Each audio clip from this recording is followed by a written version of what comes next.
Je m'appelle Nadège, j'ai 35 ans, je suis maman de 2 enfants, Cerise 7 ans et William 3 ans. Je suis formée en communication, relations publiques, je suis éco-conseillère et je suis doula depuis 2 ans. Alors une doula, c'est une femme qui accompagne une autre femme ou une famille aux différents temps de sa vie de femme. Donc ses premières lunes, toute la période périnatale, l'accouchement, la ménopause et éventuellement la fin de vie.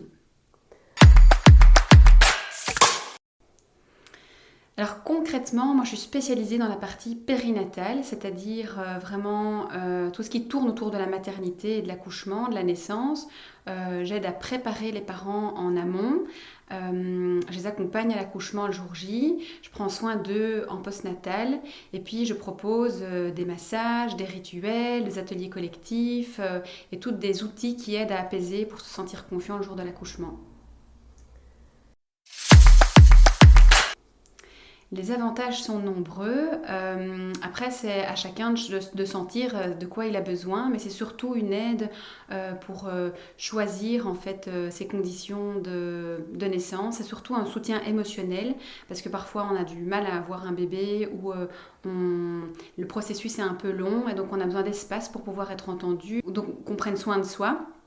Et donc, une doula va pouvoir offrir cet espace de bienveillance et d'écoute en préconception.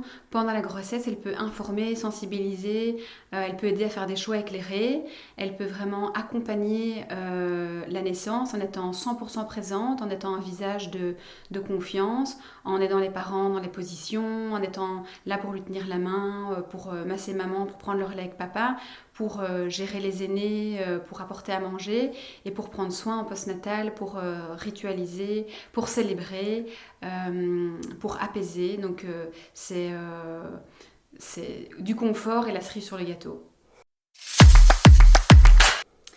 Pour n'importe qui en fait, ça peut être une femme, une famille, ça peut être des personnes qui ne parlent pas français, ça peut être des mamans solo, ça peut être surtout des mamans qui veulent un projet physio et qui veulent se donner toutes les chances d'y arriver. Ça peut être juste des personnes qui cherchent autre chose qu'un suivi médical et qui cherchent cet espace justement d'écoute et de bien-être.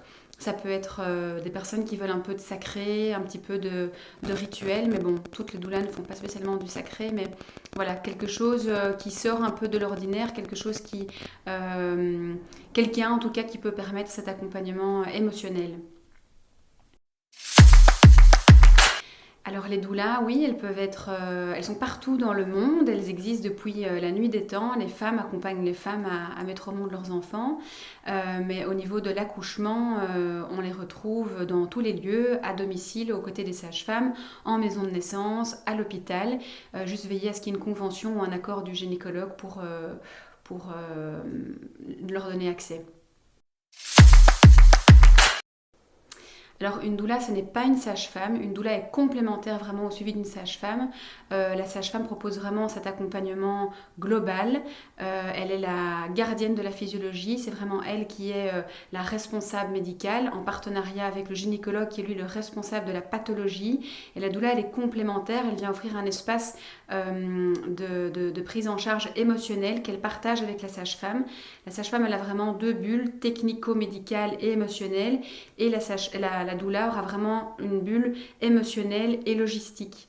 Donc on a vraiment cette dimension humaine d'accompagnement pendant la grossesse, l'accouchement et le postpartum, mais on peut rajouter des rituels aussi, on peut rajouter peut-être encore un temps d'écoute plus long qui est vraiment complémentaire et indissociable dans le suivi médical.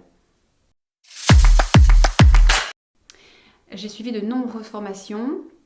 Une formation avec Wapio de Matrona de 4 jours en distance qui reprenait vraiment la dimension spirituelle et holistique de l'accompagnement des naissances, des séminaires avec Michel Audin qui m'ont fait rêver sur le changement du monde au travers le changement des naissances, la formation de l'école Cybèle, l'école Doula en ligne, et de multiples autres formations de massage, hypnonaissance, de yoga, de massage bébé, d'atelier bébé signe, de rebozo, voilà, mais qui ne sont pas spécialement inclus dans la formation de doula de base. Il y a toute une liste qui sont citées sur le site de l'AFDB, qui est l'association des doulas belges francophones, sur laquelle on peut voir voilà, la doula, la formation de doula de l'AFA, la formation de l'école Cybelle, la formation de Quantique Mama, la formation du Centre Plein de Lune. Donc il y en a une petite dizaine qui sont reconnues et qui offrent vraiment un contenu qu'on reconnaît comme étant la base pour pouvoir faire un accompagnement doula en Belgique. On est une centaine, en tout cas reconnus par l'AFDB. Belge, francophone. Mais il y a plus ou moins le pendant néerlandophone. Donc je dirais qu'on est peut-être 250 certifiés avec cette charte. Et il y a une charte aussi européenne qui reprend les pratiques dans un code éthique. Une doula, c'est international? Une doula, oui, c'est un métier qui est vieux comme le monde. Les femmes ont toujours été accompagnées par des femmes. Et donc, il y en a dans tous les pays. Ça vient d'ailleurs du grec, doula, servante au service d'eux. Et donc, on voit vraiment dans les représentations anciennes qu'il y avait toujours une femme au service des femmes. En plus de la sage-femme, qui est vraiment celle qui accompagne la mise au monde depuis la nuit des temps.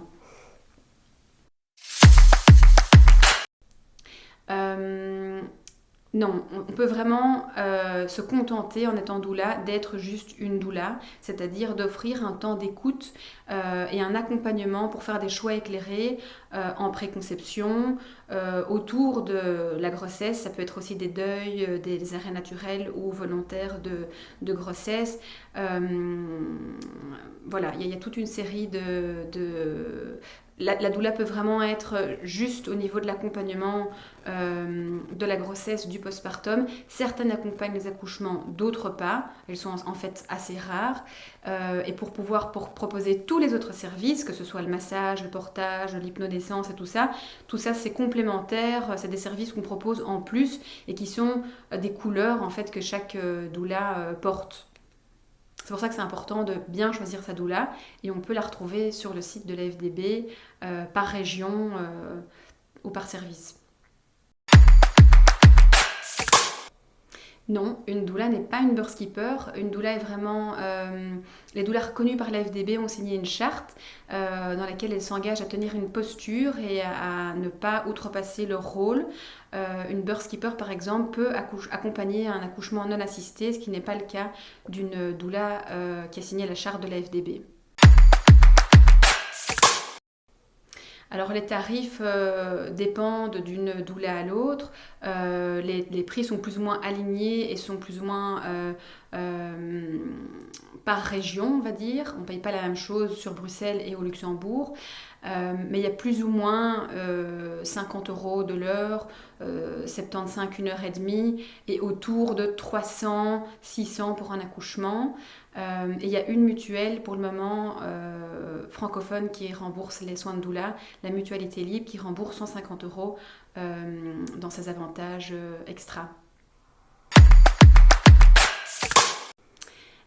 J'aimerais vivre de ma profession. Je fais une demande à l'univers de pouvoir vivre de ma profession.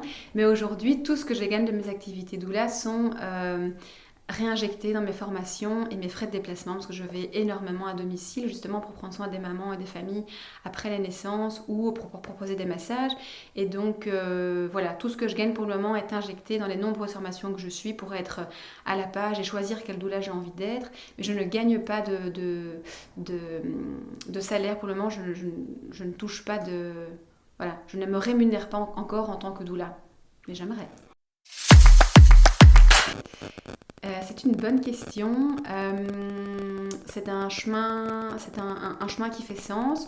Je pense avoir toujours été très très sensible à la question de prendre soin de la vie.